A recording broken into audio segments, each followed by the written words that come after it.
నమస్కారం, welcome to Suman TV. నేను మీ anchor సిరి. రైల్వేలో ఎస్పెషల్లీ లోకో పైలట్ జాబ్ తెచ్చుకోవాలి అని చాలా మందికి ఉండే డ్రీమ్.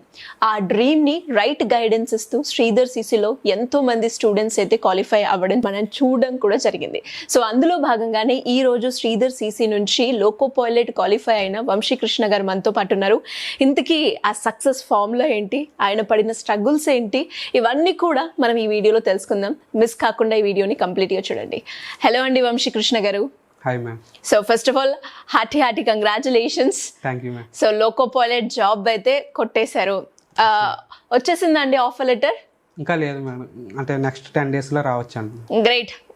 అండ్ ఎలా అనిపించింది ఫస్ట్ రిజల్ట్స్ చూసుకోగానే? ఒక ఫీలింగ్ ఉంటుంది కదా, ఎలా అనిపించింది మీకు? నేను అనుకున్న 1 year టార్గెట్ నేను అచీవ్ అయ్యాను అనుకుంటున్నా. 1 yearలో జాబ్ కొట్టాలని అనుకున్నాను, కొట్టాను. గ్రేట్. అండ్ చాలా జాబ్స్ ఉన్నాయి కదా, పర్టికులర్గా గవర్నమెంట్ జాబ్లోనే, గవర్నమెంట్ సెక్టర్లోనే నేను రావాలి అనుకోవడానికి ముఖ్య ఉద్దేశం ఏంటి?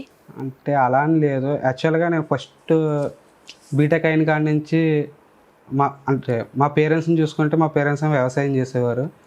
మా పెద్దనాళ్ళు చూస్తే వాళ్ళ సంథింగ్ గవర్నమెంట్ జాబ్లోనే సెటిల్ అయ్యారు. సో వాళ్ళని చూసి నేను కూడా సెటిల్ అవ్వాలి అంటే, మా పెద్దనాళ్ళు వాళ్ళ ఫ్యామిలీ ఏమో ఒక రేంజ్లో ఉంటుంది, మాదేమో ఫార్మర్ అంటే కొంచెం వాళ్ళకన్నా లోకనే ఉంటాం. కానీ వాళ్ళు చిన్న వయసులో ఇద్దరు సమానంగానే ఉన్నారు. కానీ ఎదిగాక వాళ్ళ పిల్లలకు డిఫరెన్స్ అంటే, వాళ్ళ పిల్లలు హయ్యర్ స్కూల్స్లో చదివారు.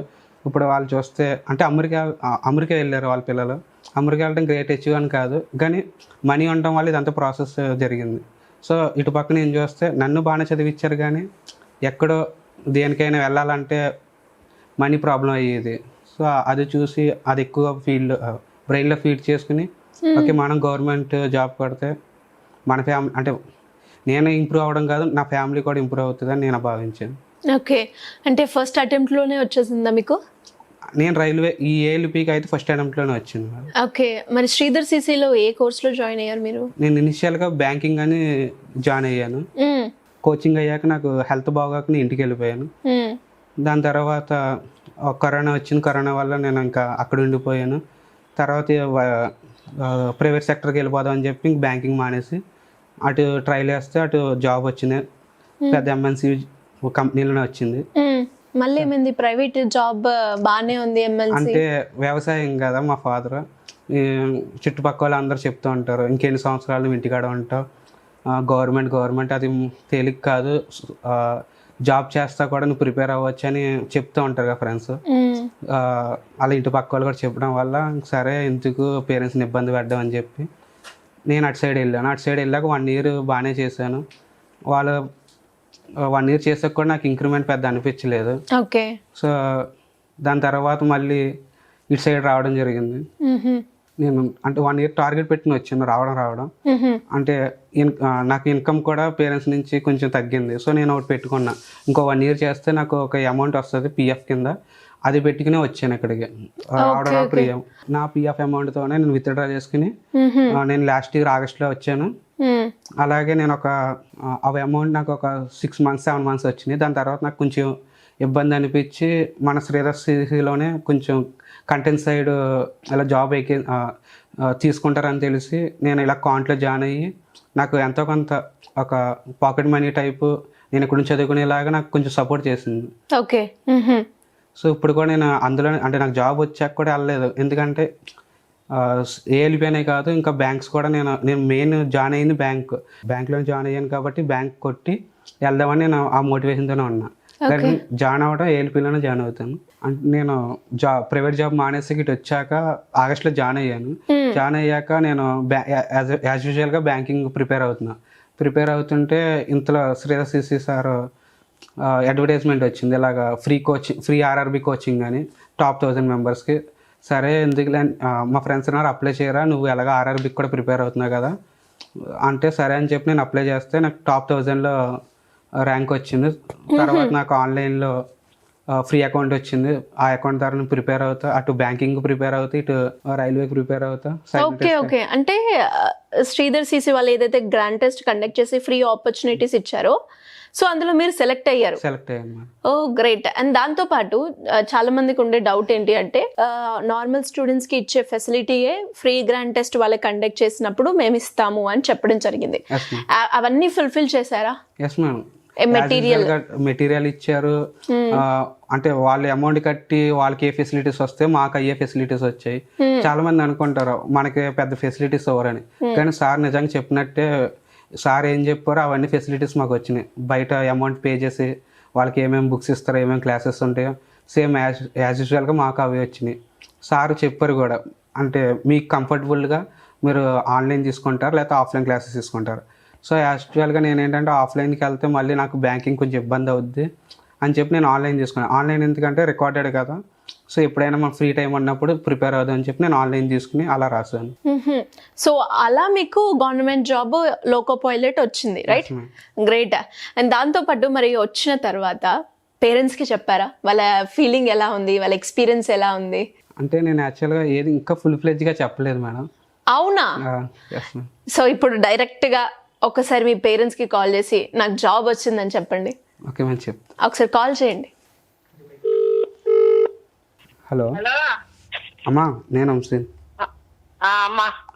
అమ్మా నాకు రైల్వేలో జాబ్ వచ్చింది. ఇప్పుడు జాయిన్ అవ్వాలి అంటే నెక్స్ట్ 10 days లో తెలుస్తుందమ్మా. చాలా సాధించారా? అది నాన్నకు కూడా చెప్పు. ఇక నాకు చెప్పు, నాన్న ఎందాక అడిగాడు మా చెప్పే నాకు. ఇక తెలుగు మాట్లాడు. హలో నాన్న, నాన్న అదే నాకు రైల్వేలో జాబ్ వచ్చింది. థ్యాంక్స్. ఓకే సరేనా, జాగ్రత్త చేసుకోమ్మా. సరేనా. సూపర్ అండి. వన్స్ అగైన్ మీకు కంగ్రాచులేషన్స్. అండ్ వాళ్ళు కూడా చాలా హ్యాపీగా ఫీల్ అయ్యారు, సాధించావు అని. మీ నాన్న కూడా వెరీ వెరీ హ్యాపీ అని ఫీల్ అవుతున్నారు కదా. అండ్ ఫైనల్గా ఇంకా ఎవరికైనా కూడా శ్రీధర్ సిసిలో జాయిన్ అవ్వాలి అనుకునే వాళ్ళకి మీరు సజెస్ట్ చేస్తారా? ఎస్. ఇంకోటి నేను అంటే ఆఫ్టర్ సెలెక్ట్ అయ్యాక నేను మెడికల్కి వెళ్ళినప్పుడు అక్కడ నన్ను చాలా మంది అడిగారు, ఏంటి మీ శ్రీధర్స్లో ఎంతమంది సెలెక్ట్ అయ్యారని. ఎస్, నిజంగానే సెలెక్ట్ అయ్యారు.